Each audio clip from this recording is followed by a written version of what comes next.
श्री राधा रानी श्री कृष्ण की सखी और उपासिका थी। राधा रानी को कृष्ण वल्लभा कहा गया है। वह श्री कृष्ण की अधिष्ठात्री देवी है।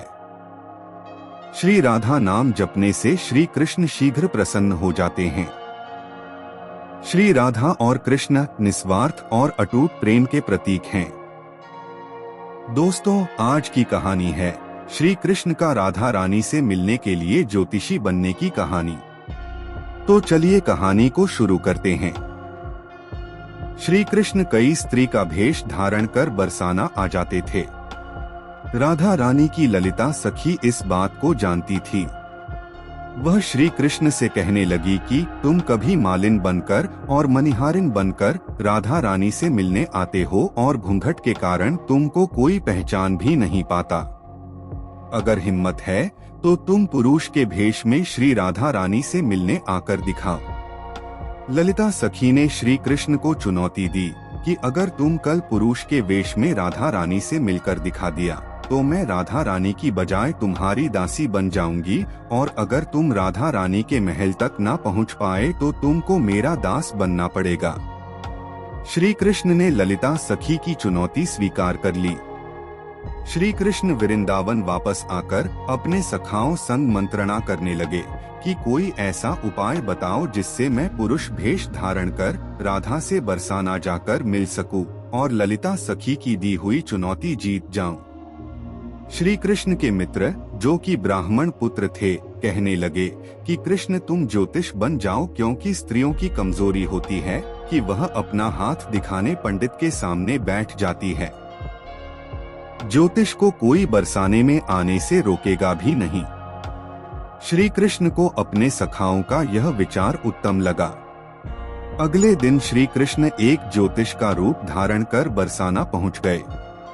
माथे पर चंदन का तिलक, गले में तुलसी की माला और अपने अंगों पर इस तरह से श्रृंगार किया कि कोई भी उनको पहचान ना पाए।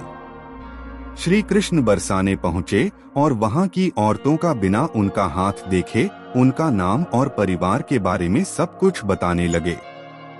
सभी औरतें बहुत प्रसन्न थी कि ज्योतिषी सब कुछ सच बता रहे हैं। अब श्री कृष्ण से कहाँ कोई कुछ छिपा सकता है। यह बात बरसाने महल तक पहुंची तो एक औरत ने ललिता सखी को बताया कि बरसाने में एक ज्योतिष आया है जो सबके बारे में सब कुछ सच सच बताता है। ललिता सखी भी अपना हाथ दिखाने श्री कृष्ण के पास पहुंची तो श्री कृष्ण ने उसका नाम, गांव का नाम सब कुछ बताया। तो ललिता सखी कहने लगी कि यह सब तो तुम गांव में किसी से भी पूछकर बता सकते हो। बताना ही है तो ऐसा बताओ कि इस समय मेरे दिमाग में क्या चल रहा है।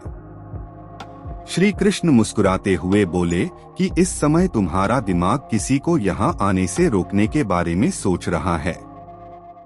ललिता सखी ने पूरे महल में सख्त पहरा लगवाया था कि किसी भी सूरत में श्री कृष्ण महल तक न पहुँच पाए। ललिता सखी उत्सुकता से श्री कृष्ण रूपी ज्योतिष से पूछने लगी कि क्या जिसे मैं रोकने के बारे में सोच रही हूँ वह कब तक महल में आएगा।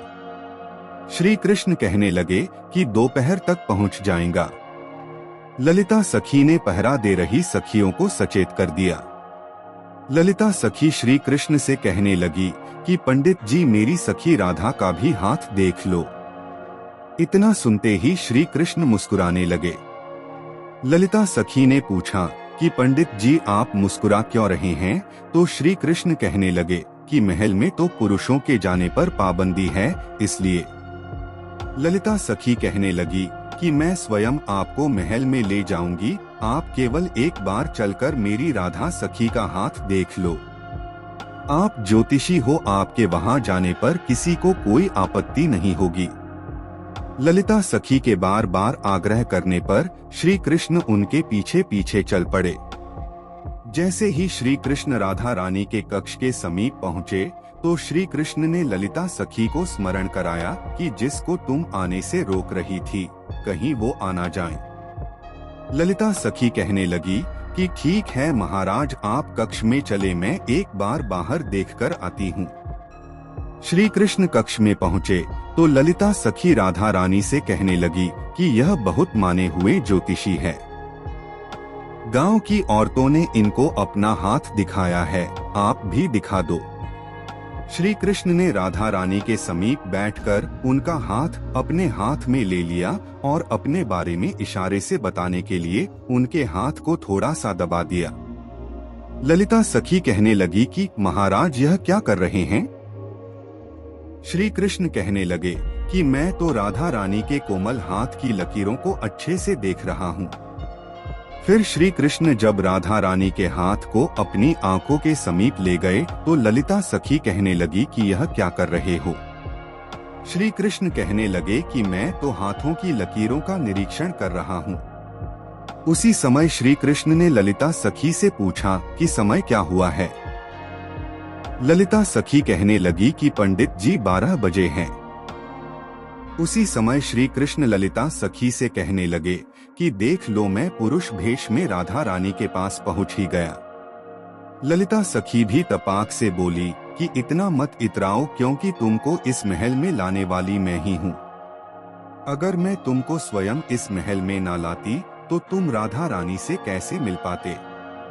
तो दोस्तों, उम्मीद करते हैं कि आपको आज की ये कहानी पसंद आई है। इसके लिए प्लीज आप वीडियो को लाइक, शेयर, कमेंट और चैनल को सब्सक्राइब कर लीजिए। वीडियो देखने के लिए आपका बहुत बहुत धन्यवाद।